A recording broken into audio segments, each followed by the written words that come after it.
Bonjour à tous et soyez les bienvenus. Pour commencer, les trois titres de ce journal. En Côte d'Ivoire, la tournée de suivi des ménages bénéficiaires de transferts monétaires via le mobile. En cette période de coronavirus, la ministre de la Solidarité, de la Cohésion sociale et de la lutte contre la pauvreté, Mariatou Koné, s'est également imprégnée des conditions de vie de ces populations vulnérables. Célébration aujourd'hui de la Journée internationale des infirmières et infirmiers. En Côte d'Ivoire, le ministre de la Santé et de l'Hygiène publique, le docteur Eugène Aka Awele, a salué le courage et le dévouement de cette corporation en cette période de coronavirus.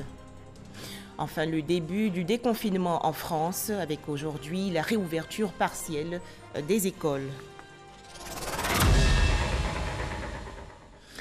Yamoussoukro, dans la région centre du pays, les sénateurs ont voté hier à l'unanimité le projet de loi de ratification en vue de permettre aux couches sociales les plus défavorisées d'accéder à l'électricité à moindre coût.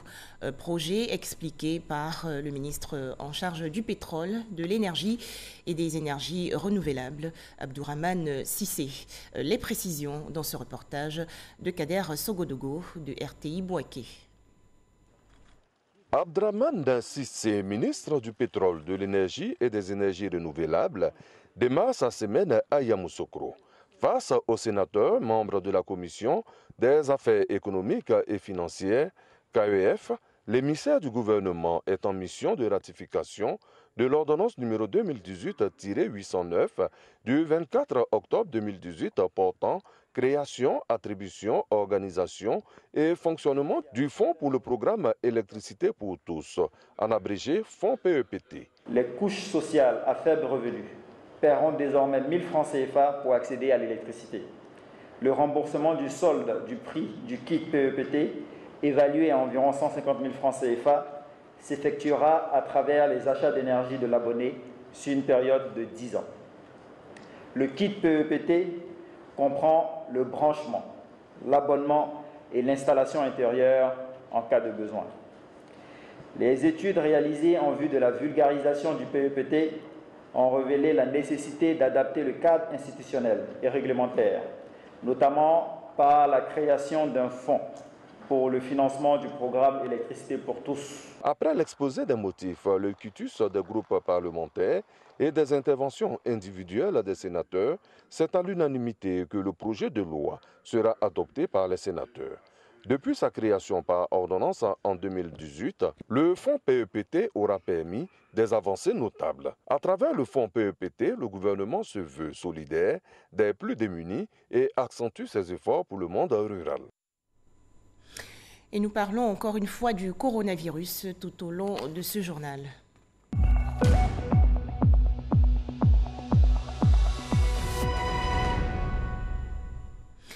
Toujours en Côte d'Ivoire, le ministère de la Santé et de l'Hygiène publique a enregistré hier 30 nouveaux cas de coronavirus, ce qui porte actuellement à 1730 le nombre de cas confirmés, dont 818 guérisons et 21 décès. Des chiffres expliqués hier par le ministre de la Santé et de l'Hygiène publique, le docteur Eugène Aka Awele. Le ministère de la Santé et de l'Hygiène publique a enregistré ce lundi 11 mai 2020 30 nouveaux cas de Covid-19 sur 499 échantillons prélevés, soit 6% de cas positifs, 24 guéris et 0 décès. À la date du 11 mai, la Côte d'Ivoire compte donc 1730 cas confirmés, dont 818 personnes guéries, 21 décès et 891 cas actifs. Le nombre total d'échantillons est de 14 162. Le ministère de la Santé et de l'Hygiène publique informe les populations que depuis le 21 avril 2020, aucun cas de Covid-19 n'a été notifié à l'intérieur du pays. Tous les nouveaux cas positifs le sont dans le Grand Abidjan. J'informe les populations que les services de santé sont ouverts avec leur dispositif habituel d'offre de soins et continuent de recevoir les personnes ayant besoin de leurs services, quel que soit le niveau de la pyramide.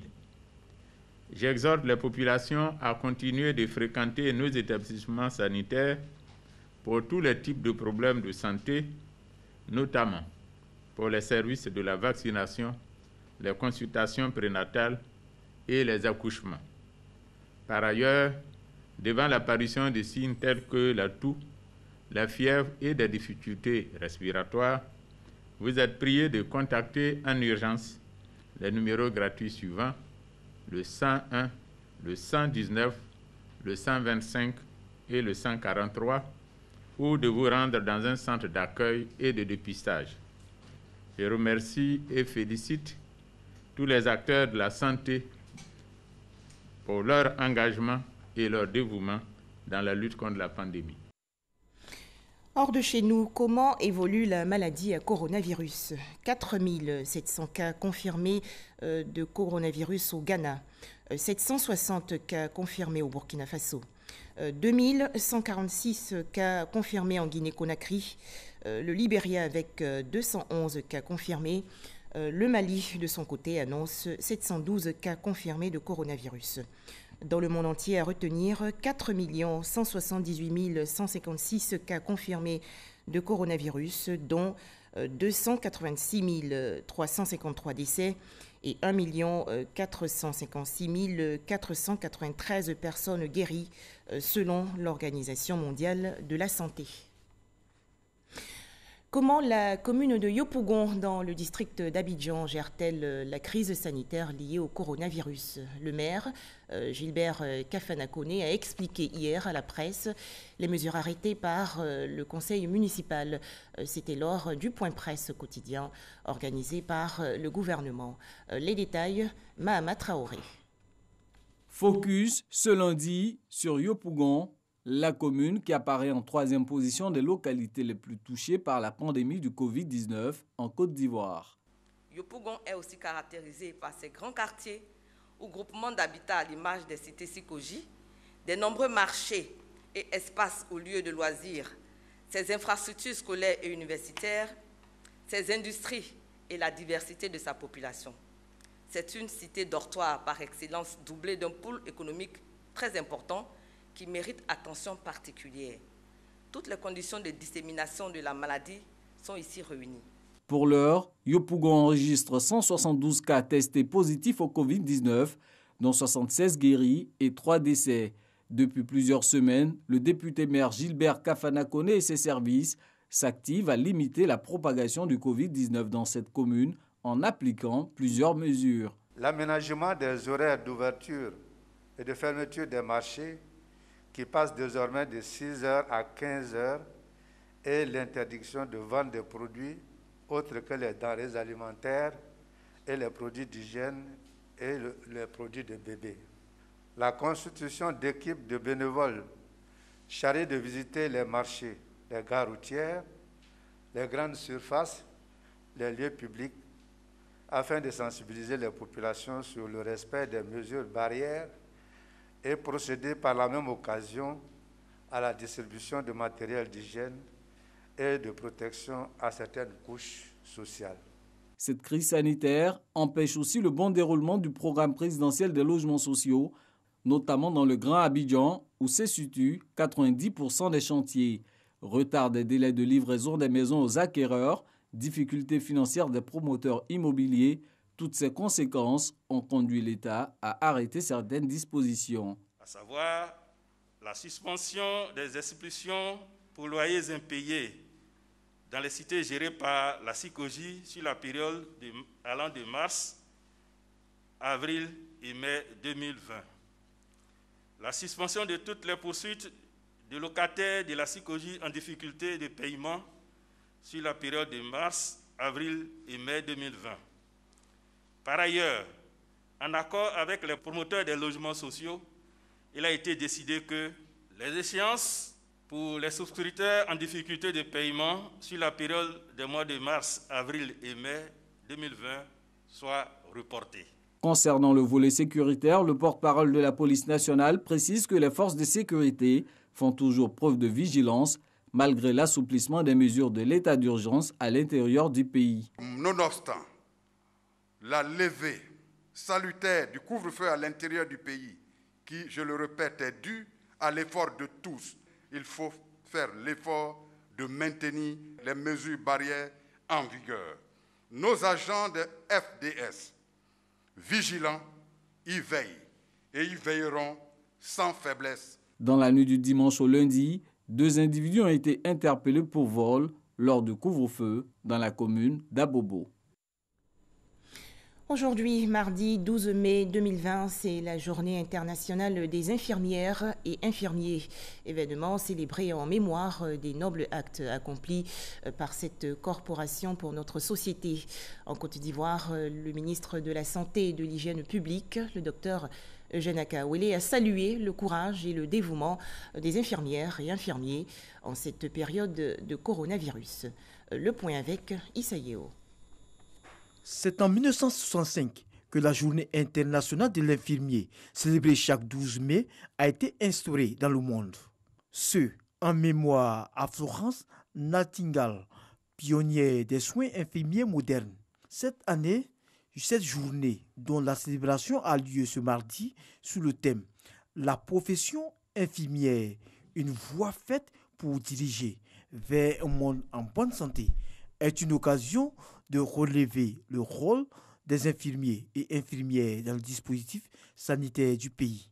En Côte d'Ivoire, les infirmiers et infirmières constituent le plus grand groupe de professionnels de santé, plus de 12 000, et assurent plus de 70% des services sanitaires.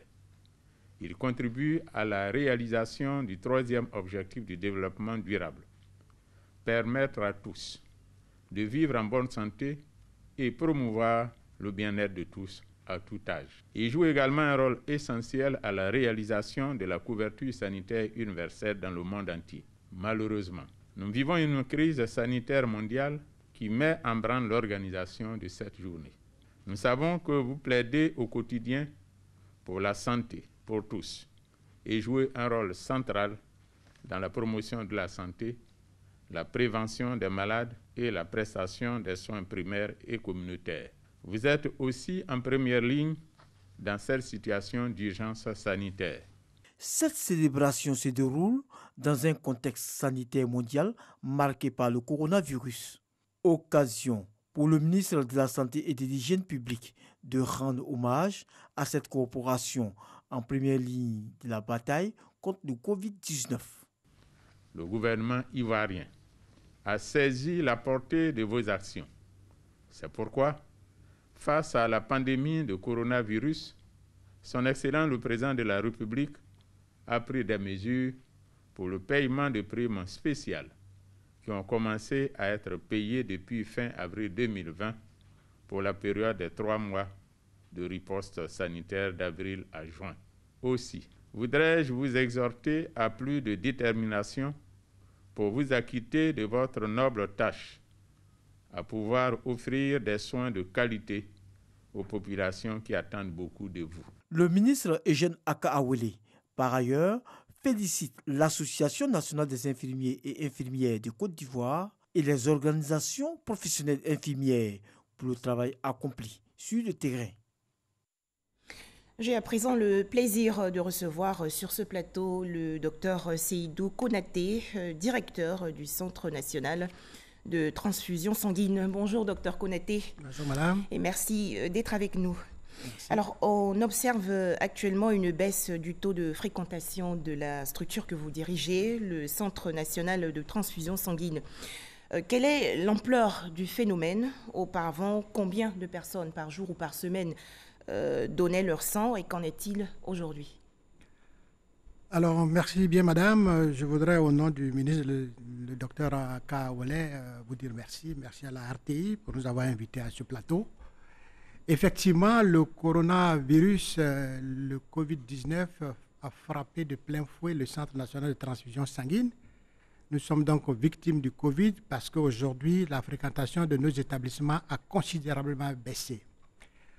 Il faut dire que par le passé, le centre de transfusion sanguine recevait en moyenne 3500 donneurs par semaine. Aujourd'hui, nous sommes autour de 250 à 300 donneurs par semaine. Vous voyez qu'il y a environ 75% de baisse de fréquentation de nos établissements. Et cela, bien sûr, dû au coronavirus. Pourquoi le coronavirus? Parce que dès l'annonce par le gouvernement de la prise des mesures barrières pour les populations, où il fallait, n'est-ce pas, ne pas se regrouper à plus de 50 personnes, où il fallait, n'est-ce pas, ne pas sortir quand on n'a rien à faire à l'extérieur, nos donneurs de sang ont arrêté de donner du sang parce que les collectes mobiles que nous avions programmées avec les entreprises, avec les associations de jeunesse, avec les groupes constitués, ont tous été annulés parce que ces collectes mobiles regroupaient entre 100, 200, voire 300 personnes. De plus, nos établissements ne sont plus fréquentés parce que ceux qui doivent fréquenter nos établissements sont des donneurs de sang qui se déplacent, qui prennent les transports en commun. Et vous savez qu'aujourd'hui, les gens ont peur de prendre des transports en commun par risque, par peur de se contaminer. Et voilà un peu quelques éléments, quelques facteurs qui ont fait que la fréquentation a véritablement baissé. Mais il faut également noter, docteur, qu'avant l'apparition du coronavirus, la Côte d'Ivoire faisait déjà face aux problèmes de manque de poches de sang. Oui, effectivement. Déjà, nous n'arrivions pas à assumer, n'est-ce pas, à répondre aux besoins nationaux de couverture en matière de dons de sang. Parce que selon l'Organisation mondiale de la santé, pour qu'un pays soit autosuffisant en produits sanguins, il faut environ pour la Côte d'Ivoire 240 000 dons par an. Nous étions malheureusement autour de 170 000 dons par an.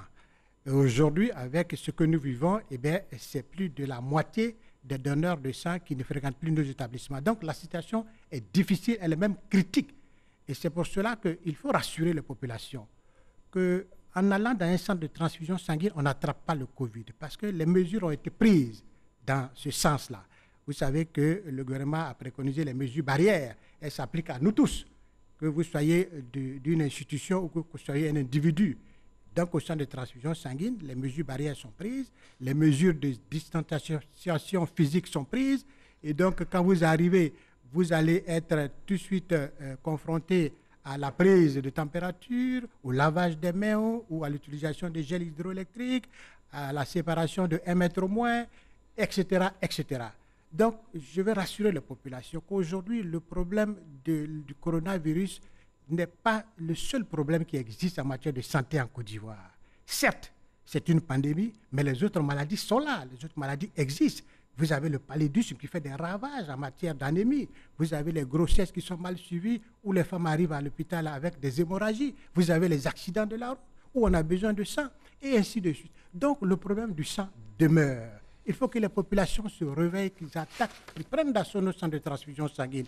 Parce que nous avons besoin de sang. Nous avons besoin de suffisamment de sang. Dans cette période de coronavirus, il faut que cette chaîne de solidarité s'accentue pour que, n'est-ce pas, nous relevions le défi que nous avions déjà, le défi de l'autosuffisance en produits sanguins. Docteur, les besoins de sang sont importants. Il faut que la population se mobilise. Alors, eu égard au taux de fréquentation du Centre national de transfusion sanguine, peut-on forcément parler de pénurie de sang? Ah oui, aujourd'hui, on parle de pénurie du sang. Parce que là où on distribuait 300 poches par mois, 300 poches par jour, aujourd'hui, on n'a distribué que 50. Donc, il y a un déficit. Donc, les populations qui ont besoin de sang doivent attendre, voire une semaine pour avoir leur poche de sang qu'ils désirent. Donc, il y a pénurie de sang. Il y a pénurie de sang parce qu'il y a manque de donneurs. Docteur, certains se demandent si on peut contracter le coronavirus par voie sanguine. Qu'en est-il exactement? Aujourd'hui, il n'y a aucun cas répertorié de transmission du coronavirus par le sang pris pour le don de sang. Nous n'avons pas encore de cas scientifiquement confirmés. Donc, on est prudent, mais ce n'est pas encore le cas. Quels sont donc les groupes sanguins les plus recherchés ou demandés? Alors, aujourd'hui, il faut dire que la population ivoirienne est en majorité du groupe sanguin O. Du groupe sanguin O. Donc, cela implique que dans les hôpitaux, les personnes qu'on va trouver chez les malades, le groupe sanguin chez les malades, c'est la fréquence la plus élevée, c'est le O aussi, parce que c'est la même population qui va dans l'hôpital. Donc, vous avez 50% des populations des malades qui sont O, vous avez 22% pour le groupe A et le groupe B, et vous avez autour de 6% pour les groupes AB. Donc aujourd'hui, la demande la plus forte, c'est le groupe O. Ensuite vient le groupe A et B et le groupe AB. Dernier point, avez-vous un mot à l'endroit des populations pour les inviter à fréquenter davantage votre structure, le Centre national de transfusion sanguine? Alors, l'appel que je lance, c'est à toute la population qui vit en Côte d'Ivoire, les personnes qui sont âgées de 18 à 60 ans et qui se sentent en bonne santé apparente. Les centres de transfusion sanguine sont là pour collecter du sang en vue de retourner ce sang traité à la population elle-même quand elle en a besoin. Donc aujourd'hui, il faut fréquenter les centres de transfusion sanguine parce que toutes les mesures pour éviter de se contaminer, pour éviter de contracter le coronavirus sont prises dans tous les établissements de transfusion sanguine de Côte d'Ivoire. Il y en a 27 répartis sur l'ensemble du territoire. Ceux qui veulent faire des collectes mobiles, qui ne peuvent pas se déplacer vers les centres de transfusion sanguine, nous avons la possibilité de nous déplacer vers les entreprises, vers les associations. Même dans les plantations, nous y allons. Donc, vous pouvez nous inviter, nous viendrons à vous pour collecter ce liquide précieux parce que les besoins sont importants en Côte d'Ivoire actuellement. Merci, Dr Seydou Konaté, d'avoir répondu à nos questions. Je rappelle que vous êtes le directeur du Centre national de transfusion sanguine. Merci beaucoup, madame. Toujours en Côte d'Ivoire, les ménages vulnérables reçoivent-ils réellement et entièrement les transferts monétaires promis par le gouvernement dans le cadre de la lutte contre le coronavirus? Sont-ils satisfaits? La ministre de la Solidarité, de la Cohésion sociale et de la lutte contre la pauvreté, Mariatou Koné, a fait hier le tour de quelques bénéficiaires dans le district d'Abidjan. Le point avec Abdoulaye Koné. Je suis tresseuse et puis je suis tombée gravement malade. J'ai eu la tuberculose. Vraiment, j'ai fait 1 an sans rien faire, couché dans la maison ici. Bon, actuellement, je n'ai pas... au moins, je voulais répondre. J'ai perdu tous mes clients. Je n'ai rien même dans ma main actuellement. Donc vraiment, cet argent-là, vraiment, ça m'a aidé. Cette mère célibataire est l'une des nombreuses bénéficiaires du soutien du gouvernement aux familles vulnérables en ces temps de Covid-19. D'Aboboté à Koumansi Campement, en passant par Yopougon-Koët, la ministre de la Solidarité, de la Cohésion sociale et de la lutte contre la pauvreté ne ménage aucun effort. Même sous la pluie, Mariatou Koné vient s'assurer que les familles ont bien reçu l'aide du gouvernement. Je travaillais avec une femme qui vend du placali. Je l'ai aidé à préparer. Elle me donnait 1500 par jour. C'est avec ça que je me débrouille avec mon fils. Mais avec la maladie, tout est arrêté. Donc vraiment, c'était difficile. C'était difficile. On n'arrivait même pas à manger. Donc, avec les 25 000, ça nous a beaucoup aidé. Cet argent servira à nourrir, mais aussi à soigner son fils unique qui souffre de déficience intellectuelle, un ciblage communautaire qui vient aussi soulager cet homme sans emploi depuis 2015 qui croyait à une arnaque. Je suis à la maison avec ma famille, 5 enfants plus ma femme, on est 7 personnes. On nous a fait du bien moi avec ma petite famille, j'avais 5 000 francs. Donc vraiment, je remercie l'État de la Côte d'Ivoire. À la fin de la visite, Mariatou Koné peut enfin dresser un bilan. Partout où nous sommes passés, nous avons constaté que les transferts sont effectifs et les bénéficiaires, en tout cas de ce que nous voyons, sont des personnes qui sont heureuses d'avoir reçu ces transferts. Et nous prions que Covid s'en aille le plus rapidement possible afin que les activités reprennent. Pour en arriver au déconfinement du Grand Abidjan, la ministre de la Solidarité, de la Cohésion sociale et de la lutte contre la pauvreté appelle les populations à respecter les gestes barrières. L'opération de transfert monétaire va durer 3 mois. 177 000 ménages vulnérables sont concernés. Ces derniers recevront 75 000 francs par trimestre, soit 25 000 francs par mois, afin de renforcer leur résilience face au Covid-19.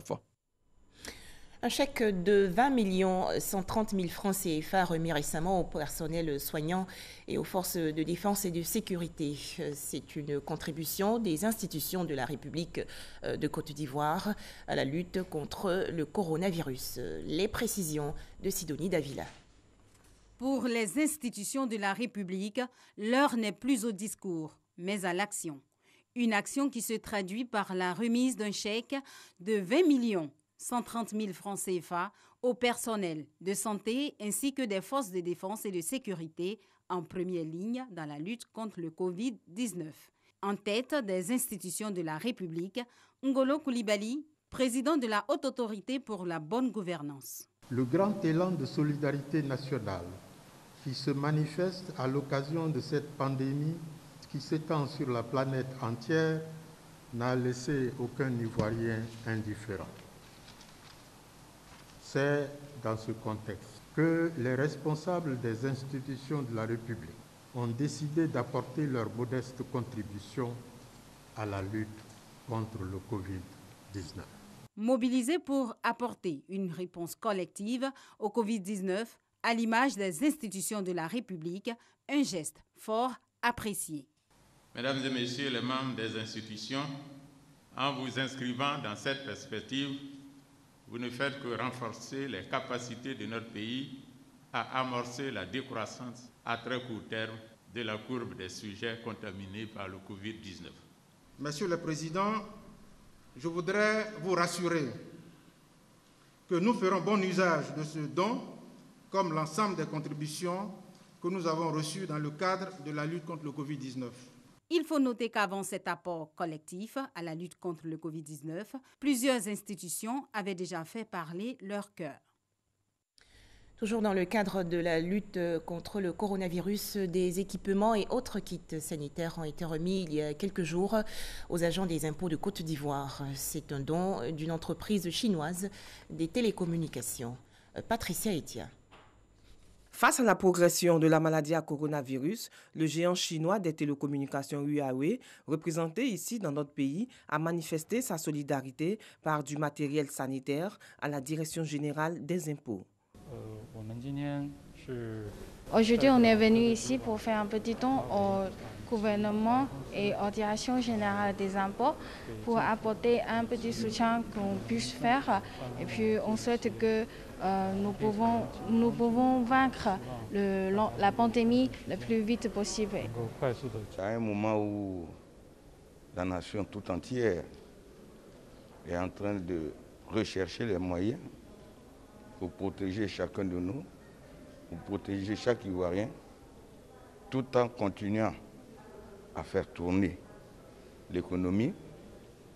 Une entreprise de la place a choisi la Direction générale des impôts pour venir lui faire un important don. Cet effort destiné à soutenir la Direction générale des impôts est constitué de masques, de gel hydroalcoolique et de kits hygiéniques. Une campagne de sensibilisation aux gestes barrières contre le coronavirus à l'endroit des populations vulnérables musulmanes de la commune d'Adjamé. C'est une initiative du mouvement 10 000 jeunes pour l'émergence. On en parle avec Astou Touré. C'est au pas de course qu'ont démarré les différentes rencontres de sensibilisation des sous-quartiers de la commune d'Adjamé. Première étape, le quartier Nouvelle-Soudessi, où les populations ont été instruites sur le respect des mesures barrières. Il faut les sensibiliser puisqu'on est dans le mois des jeunes. Il faut les apporter de la nourriture, faire passer encore les messages de sensibilisation pour qu'ils puissent laver les mains, se protéger contre la maladie pour qu'on stoppe le Covid-19 ici en Côte d'Ivoire. À côté de la sensibilisation, une remise de kits aux fidèles musulmans. On est content, on est fiers. Il faut sensibiliser les gens pour que les gens n'aient qu'à comprendre. Ensuite, cap est mis sur le quartier Château d'Eau et Mossikro. Dans ces différents lieux, la stratégie mise en place est le porte-à-porte, avec le même procédé, sensibilisation et distribution des kits alimentaires. Nous avons déjà identifié les familles vulnérables, donc nous passons de porte en porte pour les satisfaire. Tout est fermé généralement, les marchés ne fonctionnent plus, les gens n'ont pas suffisamment de moyens. Et surtout en cette crise, nous sommes venus leur apporter des vivres pour le mois de Ramadan. À Adjamé Saint-Michel également, les populations vulnérables ont été visitées avec un accent particulier sur les personnes âgées et les veuves. Occasion pour le coordonnateur du projet de faire un bilan. Nous avons sensibilisé la population de respecter les mesures barrières du Covid-19. Nous avons sensibilisé dans les sous-quartiers, dans les banlieues pour dire que le Covid-19 est une réalité. Ce sont au total plus de 700 familles qui ont bénéficié de ces kits alimentaires composés de riz et de sucre. En image, ce drame survenu hier dans la commune de Yopougon. Un incendie s'est déclaré aux environs de 5 h du matin hier dans une usine de fabrication de produits chimiques en zone industrielle. Les sapeurs-pompiers militaires ont heureusement circonscrit le feu. Le ministre du Commerce et de l'Industrie, Souleymane Diarra-Souba, est allé sur les lieux et a exprimé sa compassion au personnel de cette fabrique. Il est courageux, déterminé, c'est le nouveau Sankara de l'Afrique. Il a su défier publiquement l'Organisation mondiale de la santé et prouver aux yeux du monde sa volonté de faire fi des mises en garde de cette organisation internationale. C'est en ces termes que les Africains qualifient et apprécient sur les réseaux sociaux le président malgache Andry Rajoelina après son interview accordée hier à des journalistes français.